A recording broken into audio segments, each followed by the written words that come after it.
Hey everyone, and welcome back to the channel. Tonight we're diving into a mystery so profound it stirred the heavens themselves. Imagine the silent, vast universe, and among the countless stars, a question echoes that even the angels could not ignore. Why did the Son of God choose to become a man? It's a question older than time, right? Many have pondered it, many have guessed, but the true depth of that mystery, it remained hidden. Even the angels, who saw Adam in his first dazzling glory, perfect, pure, crowned with honor, they also witnessed his devastating fall, his shame, his exile from the garden. But now, after thousands of years, something amazing was about to happen again. The heavens could sense it. Adam's lost glory was on the brink of being restored. Far away, down on earth, an old scholar named Elior sat quietly in a small room, surrounded by books and the soft glow of candlelight. He wasn't famous, he held no power, but his heart burned with an unquenchable thirst for truth. For years he'd pored over the scriptures, searching for a mystery that seemed to be hidden in plain sight. One night, as he read the Gospel of John, his eyes paused on those incredible words, "And the Word became flesh and dwelt among us." He whispered to himself, "Why flesh? Why not remain in glory? Why take the form of man, a form that had once fallen so far?" His hands trembled. Deep within him he felt a powerful, undeniable connection between Adam and Christ, a truth the world had somehow forgotten. Outside, thunder rolled, and the candle flickered, casting dancing shadows. Suddenly, the room felt different, heavier, as if an unseen presence had just stepped in. Elior looked around, his heart pounding in his chest. Then a voice, calm yet filled with an undeniable authority, spoke. "You search for the glory that was lost, but do you truly know what glory means?" Elior froze. He saw no one, but he knew with absolute certainty this voice wasn't human. "Who are you?" he whispered, barely audible. "I am a messenger," the voice replied, "and I come to show you what man was meant to be, and what the Son of Man came to restore." The air around him shimmered, and then Elior saw it. A vision so bright, so vivid, so powerful it took his breath away. He saw Adam, standing in the garden, clothed not in fabric, but in pure light. His face reflected God's very beauty.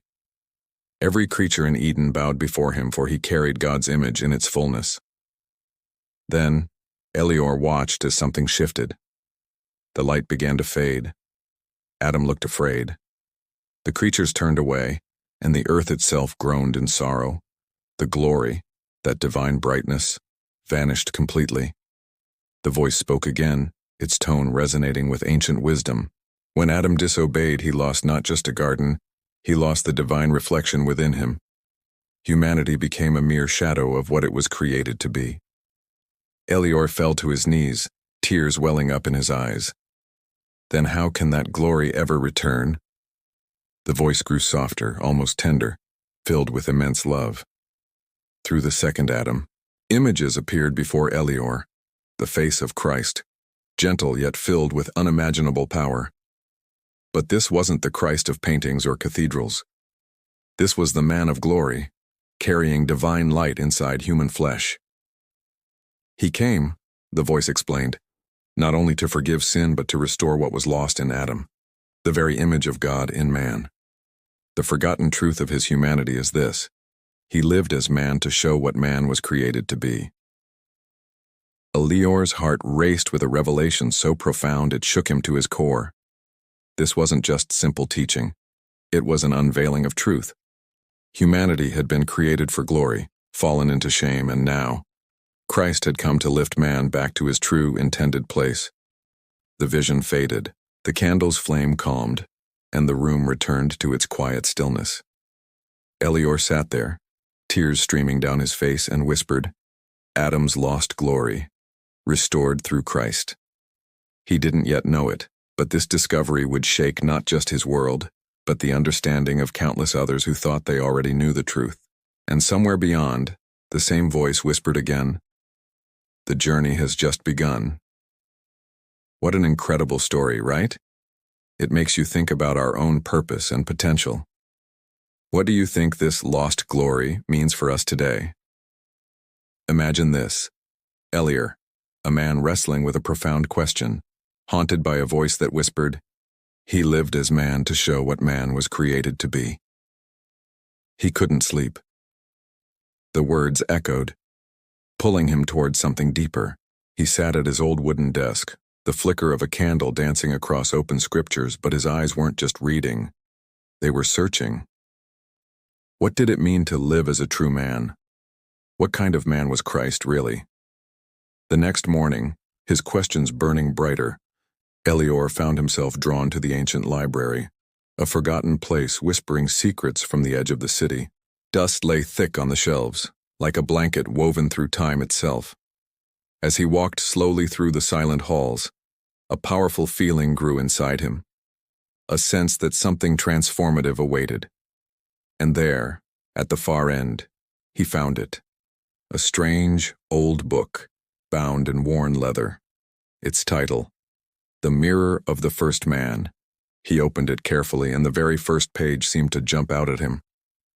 Man was made as the mirror of God. When the mirror broke, the reflection faded. Elior touched the words gently. A mirror. That's what humanity was meant to be, he thought. But if the mirror is broken, it only reflects fragments, pieces of what once was. Then he remembered the face of Christ in his vision, the calm, shining eyes, the perfect peace. Could it be, he wondered, that Christ was the unbroken mirror? Suddenly the air in the library grew cold. The candlelight dimmed, and the same deep, steady voice returned, full of incredible presence.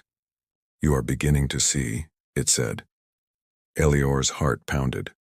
"Who are you truly?" he asked, his voice barely a whisper. "I am the messenger of truth," the voice replied. "I was sent to reveal the forgotten things, those hidden since the fall of man." "Then tell me," Elior pleaded, his voice trembling. "What does it mean that Christ restored Adam's glory?" As he spoke, the room began to glow faintly, and an incredible vision unfolded before his eyes. He saw two men standing on opposite sides of a great shimmering river. On one side, Adam, tired, ashamed, covered in the dust of failure. And on the other, Christ, clothed in light yet so wonderfully human in every way. The messenger's voice resonated through the vision. Adam was created to carry divine glory, but sin shattered that purpose. Christ, the second Adam, took on the very same flesh, yet lived without sin. He became the perfect reflection of God, showing humanity its true face again. Elior watched mesmerized as Christ stepped into the river and walked towards Adam. The water shimmered around his feet. When they met in the center, a brilliant light spread across the water. Adam's broken reflection began to heal. The shame on his face vanished, and the river, once dark, now gleamed like pure glass. Elior gasped. So Christ didn't come only to die. He came to show us how to live? Yes, the voice confirmed. His life was the message. His death was the price. His resurrection was the proof. Elior fell silent, tears welling in his eyes. He thought of all the sermons he had heard, all about forgiveness, salvation, and heaven. But never, never about the lost glory of being human. "How did we forget this truth?" he whispered. The voice grew softer now. "Because the enemy fears it. If mankind remembers who they truly are, they will rise again, not in pride, but in purpose." "Then why reveal it now?" Elior asked, captivated. "Because time is short," the messenger said. "The world has become blind to the image of God within them. They live like broken mirrors, chasing light they already carry. But one man can start the awakening, if he dares to speak." The vision faded, and Elior found himself alone again in the dusty library. But he was no longer the same. His heart burned with a profound understanding. He now knew the incredible purpose behind Christ's humanity, to restore what Adam lost, and to remind mankind of their original glorious design. He took out his journal and began to write, words that would later shake kingdoms. Man was not made to crawl in dust, but to walk in glory. The Son of Man became flesh not to escape weakness, but to reveal its strength when filled with God's Spirit. As he wrote, the wind outside grew stronger, almost like a whisper of approval. The messenger's final words echoed one last time. The mirror is not lost, Elior. It only waits to be cleaned. Elior looked towards the window, where the first rays of dawn were breaking. They touched the dusty glass, and for a moment, he saw his own reflection, clear, bright, almost glowing. He smiled softly. "The hidden mirror," he said. "Found again." But deep within him, he knew this was only the beginning. The truth he now carried would soon attract attention, both from those who sought light and those who feared it. What an incredible story, right? It makes you wonder about your own reflection. Today we're diving deep into a story that will challenge your perspective and ignite your spirit. Imagine a truth so powerful, it could change everything, but also attract the shadows. Our story begins with Elior, a man consumed by a profound vision. Days turned into nights as he pored over ancient texts, fueled by a burning understanding. Christ didn't just save souls, he came to restore humanity itself, to heal the broken image of God within us all. This wasn't just a revelation, it was a revolution for Elior's soul. He understood that our divine reflection wasn't lost forever but could be restored. But here's where it gets intense. Elior wasn't the only one noticing things. In the city's dark corners, whispers began. A powerful group of scholars, led by the formidable Master Kyle, ruled the religious halls. They built their authority on half-truths, carefully guarding what might challenge their power. Kyle, known for his vast knowledge but hardened by pride, soon got his hands on Elior's notes. His eyes narrowed. Man as the image of God restored? Dangerous teaching, he snarled. If people believe they carry divine reflection, they will no longer bow to us. With a slam of the scroll, Kyle gave a chilling order. Bring him to me, tonight. Elior, still engrossed in his writing by candlelight, didn't hear the guards until his door burst open. Swords drawn, they commanded, Elior of the old quarters, you are ordered to appear before Master Kyle for questioning. Elior, with a calm heart, knew this was coming. Truth always invites enemies. He grabbed his journal and followed them into the ominous night. Inside Kyle's grand chamber, surrounded by ancient scrolls, Kyle sat, his eyes sharp and menacing. So, he began, you claim to have found the lost glory of man? Do you now think yourself a prophet? Elior simply shook his head. I am only a seeker of truth. What I found belongs to everyone. Kyle smirked. Truth? You speak of Christ's humanity as if he was like us, as if we could share his divine light. Do you not fear that this lowers God? Elior's answer was soft yet powerful. No, Master Kyle, it lifts man. Christ did not come to hide God. He came to reveal him through man. That was his plan from the beginning. Kyle's face twisted in anger. You speak blasphemy. Man is dust, weak and fallen. You dare say divine light can live in such flesh? Elior looked at him with unwavering strength. Yes, he said. That's exactly what Christ proved. A heavy silence fell over the hall. Kyle, seething, slammed his staff. Enough! You will burn your writings or you will face judgment. But Elior stood firm. He closed his eyes, and a calm whisper echoed in his mind. Do not fear darkness, Elior. Light reveals itself by standing in it. Opening his eyes, Elior declared, I cannot destroy what was shown to me. It is not mine to burn. Kyle's face turned scarlet. Then you will be silenced. Guards, take him away. As the guards lunged, a sudden powerful gust of wind extinguished every torch, plunging the chamber into darkness. Kyle shouted, What is this? But before anyone could react, a gentle golden light began to emanate from Elior. The guards froze and Kyle stumbled back, trembling. Elior's voice, now calm and filled with an otherworldly power, resonated. You cannot stop what heaven has already begun. Then, as suddenly as it appeared, the wind faded, the light vanished, and Elior was gone. Kyle stood speechless, his guards whispering in terror. Master, He vanished, like the light itself took him, one stammered. Kyle's eyes darted to the empty doorway. He clenched his fists. Find him before his word spread. This restoration must never reach the people. Far from the city, Elior found himself in a quiet valley beneath a canopy of stars. He fell to his knees. Lord, where am I? The messenger's voice, gentle as before, replied, Among the hidden ones, those who still remember the first glory. Your journey is not over. The enemy of light has risen, and so must you. Elior looked to the horizon where a faint glow was appearing. Not the sun, but something far greater. He knew the battle had begun, not with swords, but with truth and deception. He pressed his journal to his chest, whispering, If light has enemies, then it must be powerful indeed. Wow, what an incredible journey Elior is on. This story reminds us that sometimes standing for truth means facing immense opposition, but also that true light can never be extinguished. It also beautifully illustrates the powerful idea of restoration and hope. What do you think Elior's next steps will be, and how do you interpret this restoration? Let me know in the comments below. Imagine this: a world where truth is hidden, but not lost, waiting for someone brave enough to uncover it. That's exactly where our tale begins, with a man named Elior. The night was quiet, yet full of secrets.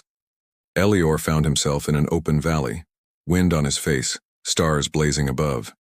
He had no idea how he escaped Kale's chamber, one moment surrounded by guards, the next breathing free air. A messenger's voice echoed in his mind. Go to the lights, Elior. There you will find those who still guard the truth. So he walked, across a mist-covered land, following faint flickers in the distance. Hours later he stumbled upon a hidden camp, nestled within ancient stones. Men and women sat around fires, their faces calm, their eyes shining with an inner flame. As Elior stepped forward, a tall woman with silver hair and a young face rose to meet him. You are far from the city, traveler, she said. What brings you here? Elior, with a slight bow, answered, I was sent. I seek those who remember the first glory, the truth that man was created in God's image, and that Christ came to restore it. A quiet murmur spread through the group. The woman studied him, then a faint smile touched her lips. You have found us, she whispered. We are the hidden ones. Elior sat with them, listening to their incredible story. For generations, they had protected ancient writings, fragments that spoke of humanity's lost purpose. An old man, Jonas, their guide, explained, Long ago, early followers of Christ knew this truth. They saw his life as the perfect reflection of what man was meant to be. But pride twisted the message. Men worshipped the image but forgot the purpose. So the truth was buried? Elior asked, his heart burning. Jonas nodded. Buried but not lost. We kept the fragments, but we could never unlock them completely. That was not given to us.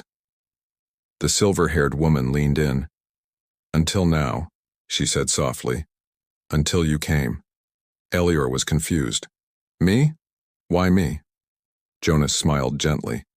Because heaven chose the humble, not the proud. You sought truth, not fame. That is why the voice came to you. Suddenly the wind shifted. A gentle warmth enveloped the camp. The fires blazed higher, golden and bright.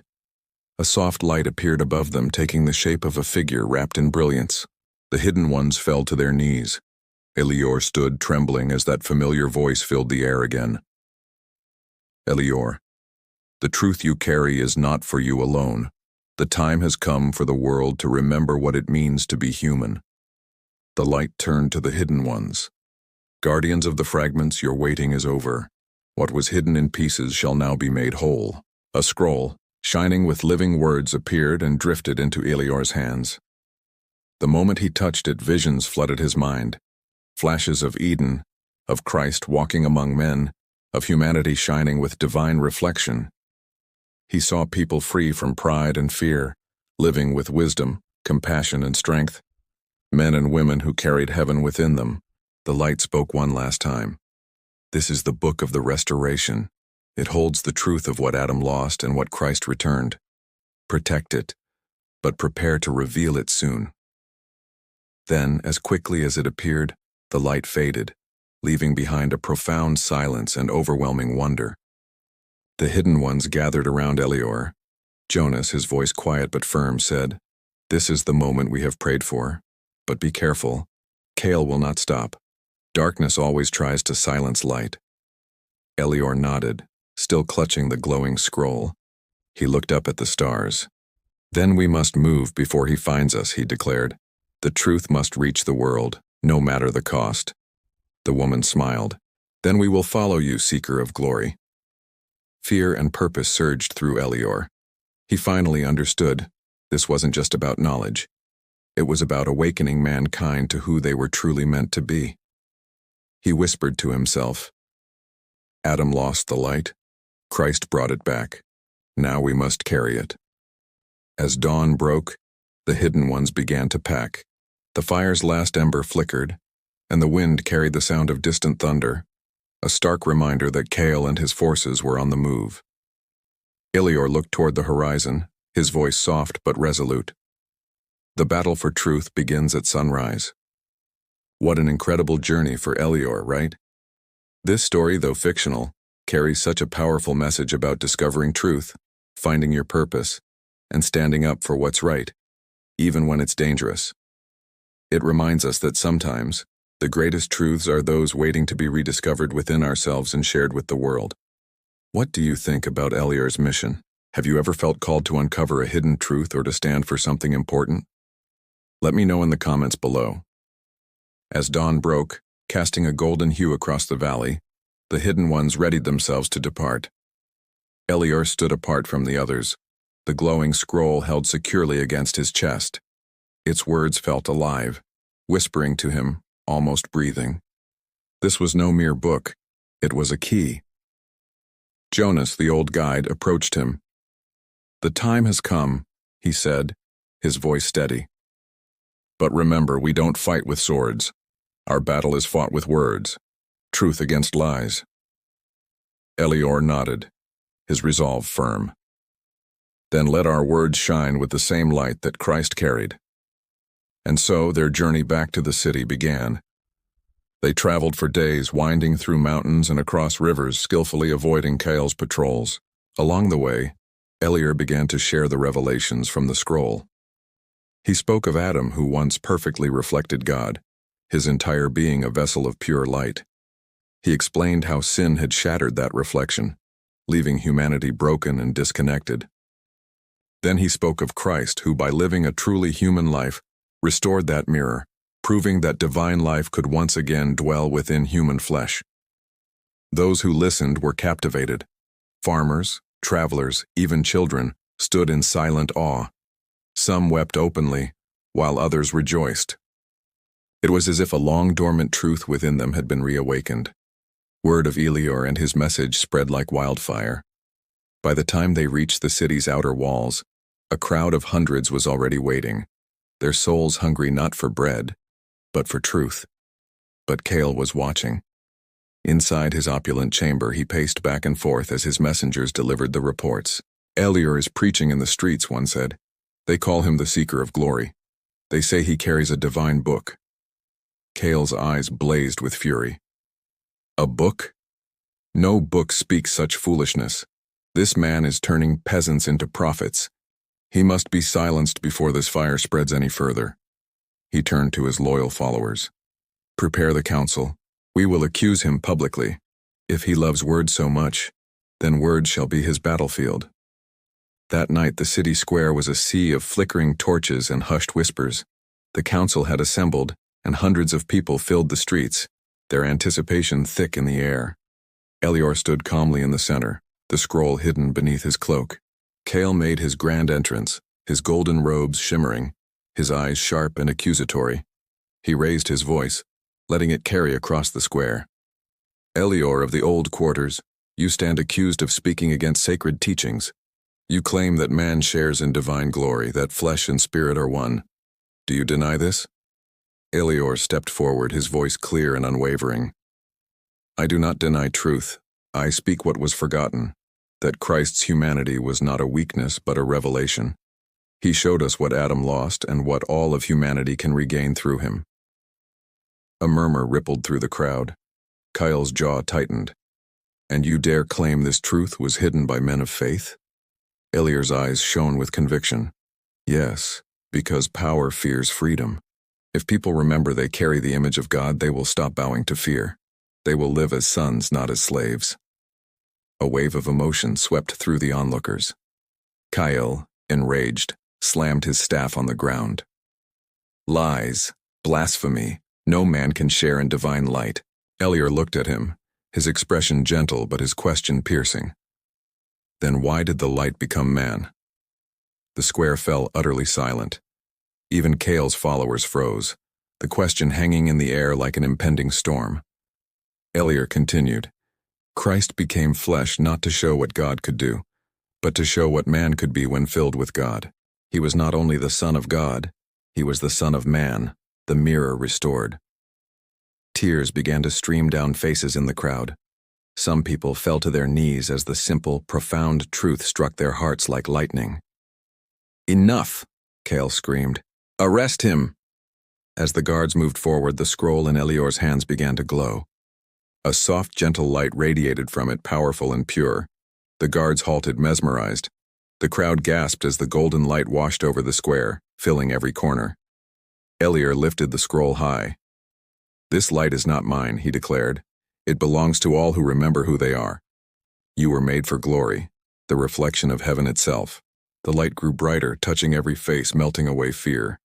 Even Kale recoiled, shielding his eyes. In that moment he seemed small, stripped of his power, just a man terrified of the truth. Then, as suddenly as it had appeared, the light faded. The night returned. Elior stood, breathing deeply as a profound silence settled over the square. The hearts of the people had been forever changed. Jonas whispered from behind him, You have begun the war of words, Elior, and light has spoken first. Elior looked out at the faces before him, now shining with hope, and smiled. The restoration has begun. But far away, in the shadows of the temple, Kale hissed to his followers, Then we will destroy the light itself. Imagine a city transformed. Not long ago, fear and silence reigned, but now, whispers of hope fill every street. People are finally seeing themselves not as broken, but as reflections of a divine purpose. This incredible shift is all thanks to one man, Elior, and his message of the restored image. But while the city awakens, a dark storm gathers.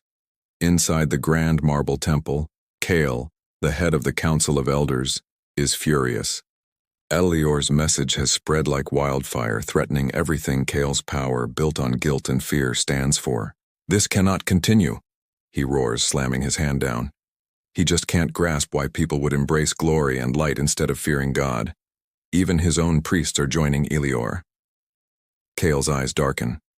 He vows that they will all fall together. That very night, Kale secretly gathers his elite soldiers, cloaked in black armor, their torches burning with an eerie blue light. His orders are chilling. Find Elior, burn his writings, destroy the hidden ones, and bring me the scroll, the so-called Book of the Restoration. You can just feel the tension building, right? Meanwhile, Elior is in a quiet room at the city's edge, surrounded by his loyal followers, the hidden ones. A gentle warmth radiates from the ancient scroll he holds. Jonas, one of the hidden ones, speaks softly. The people believe again, Elior. You've achieved what we've only dreamed of. But Elior, ever humble, shakes his head. It was never about me. This light belongs to everyone. Yet a heavy feeling settles in his heart. He knows Kale won't stop, and he senses something dark is coming. And he's right. Just before dawn, the city is plunged into chaos. Temple soldiers storm the streets, setting homes and precious scrolls ablaze. The whispers of hope are replaced by screams of terror. Elior and the hidden ones flee, clutching the sacred scroll, towards the safety of the hills. As they run, Jonas stumbles, coughing in the smoky air. Go on, Elior, he urges, but Elior refuses to leave him behind. No one gets left behind, he insists. The truth needs all of us. This is such a powerful moment of unity and resilience. They finally reach the ancient temple ruins outside the city, a forgotten place, once sacred. Elior stops. This is where it all began, he murmurs, referring to Adam's original story. We will make our stand here. As Kale's soldiers close in, Elior stands resolute in the doorway of the ruins, the scroll open in his hands. Kale himself steps forward, his face contorted with rage and pride. It ends tonight, he hisses. Your lies will burn, your light will fade, and the people will return to us. But Elior, calm and unwavering, looks him in the eye. You cannot destroy what you never created. The light is not mine. It is the truth of what man was meant to be. Kale, blinded by his own anger, raises his hand. Then die with your truth. The soldiers charge. Elior closes his eyes, whispering, If this is the cost, then let the light speak one last time. And then something extraordinary happens. The scroll in his hands begins to glow, brighter than anything they've ever seen. Golden, then pure white, its brilliance becomes unbearable. The entire ruin is filled with this warm, pure, living light. The soldiers fall back, blinded, and Kyle screams, covering his face. But Elior stands untouched, bathed in the glow. Jonas and the hidden ones fall to their knees, tears streaming down their faces. They feel a profound presence, not just Elior, but something far greater. The same spirit that once walked with Adam is moving among them again. A voice resonating with power fills the air. You cannot kill truth, Kale. You can only hide from it. The temple built on fear must fall, so that the true temple, the human heart, can rise again. The light bursts outward like a wave. Stones crack, walls tremble. And in the city below, Kale's grand marble temple splits apart, as if struck by unseen hands. Then, an absolute silence. When the light fades, Kyle is gone. His terrified soldiers flee into the darkness. Elior collapses to his knees, exhausted but radiating peace. The scroll rests beside him, still faintly glowing. Jonas places a hand on his shoulder. It's over, he whispers. Elior smiles weakly. No, it's just beginning. The temple fell, but the truth now lives in every heart that has heard it. As the morning sun slowly rises, touching the ruins with gentle gold, Elior stands, looking at the city below. The fires are out, the smoke is fading, and among the ashes people begin to rebuild, not just structures but hope itself. He whispers to himself.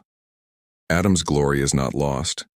It lives again, within us. What an incredible story of finding your inner truth and standing up for what's right. It reminds us that even in the darkest times, the light of hope can prevail. Hey everyone, and welcome back. Today we're diving into a story that's not just ancient but utterly timeless. A story of hope, restoration, and the incredible truth of who we really are. So grab a comfy seat, because this is going to be good. Imagine a world, scarred by conflict, where a city lies in ruins. The smoke is still clearing, but something incredible is happening. The sky is golden, birds are singing timidly, and there's this palpable sense that the earth itself is sighing with relief. This isn't just any morning, it's a new beginning. Amidst the wreckage of an old temple stands Elior, holding a glowing scroll. Its light, once powerful, now pulses softly like a gentle heartbeat. He knows its purpose is fulfilled.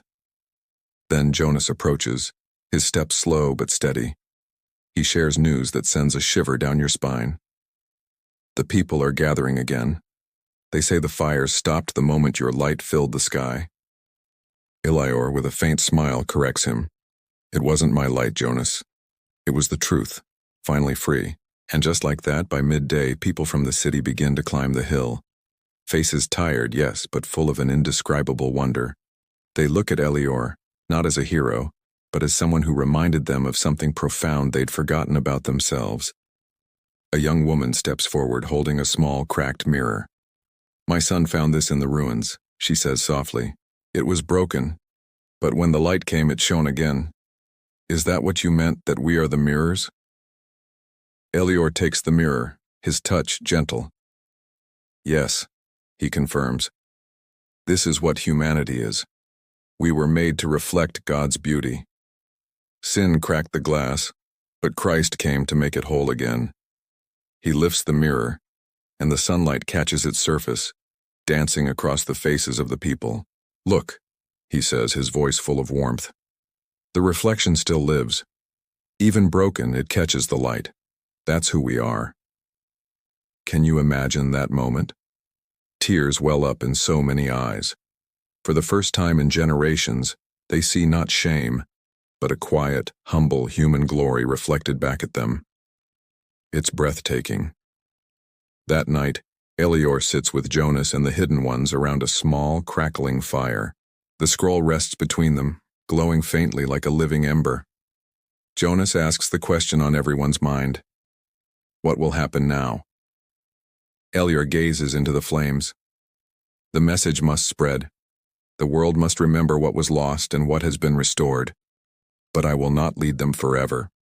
Others will carry the light further than I can. A silver-haired woman smiles wisely. Then the restoration will never end. Elior nods. It was never meant to end. Each heart that remembers becomes a new flame. As the night deepens, Elior feels a calm, familiar presence beside him, the warmth of the messenger unseen by others. You have done well, Elior. A gentle voice says, the truth has taken root. The glory of Adam, restored through Christ, now lives in those who believe it. Elior closes his eyes. Is this the end of my path? The voice pauses. Not the end, the passing of light. Every generation must rediscover the same truth. But you have reopened the way. He smiles softly. Then let the next ones walk in it. The light around him shimmers one last time, then fades into the stars. Years pass. The city is rebuilt, not with grand marble and gold, but with kindness and understanding. They call it the City of Mirrors. They teach their children that the image of God isn't far away in the clouds, but lives within every human soul. The scroll is placed in a glass chamber in the new temple, not to be worshipped, but as a vibrant reminder that truth is alive when it's lived. Jonas becomes the first teacher of this restored way, and the Hidden Ones guide many villages, speaking simple words. Christ revealed not a distant God, but a near one who lives within us, waiting to shine. One quiet evening, many years later, a child asks Jonas, "Do you think Elior is still alive somewhere?" Jonas smiles, looking toward the sunset. In a way, yes. Every time someone remembers who they truly are, Elior lives again. Because light never dies. It only passes from one heart to another. The child nods slowly, gazing at the horizon, where the last rays of sunlight paint the sky in gold. Jonas whispers, "This is the dawn of restoration. The glory of Adam lives through the humanity of Christ." And far beyond the hills where the stars shine like living fire, a familiar voice echoes across eternity, calm, timeless, victorious. The image has returned. What an incredible journey, right? This story reminds us that even when things feel broken, the light within us can still shine. We are made to reflect beauty, to carry hope, and to be a part of this endless restoration. If this story resonated with you, I'd love to hear your thoughts in the comments below. What part touched you the most? And if you haven't already, please hit that like button, share this video with someone who needs to hear it, and subscribe to our channel for more stories that inspire and uplift. Thanks for watching, and I'll see you next time.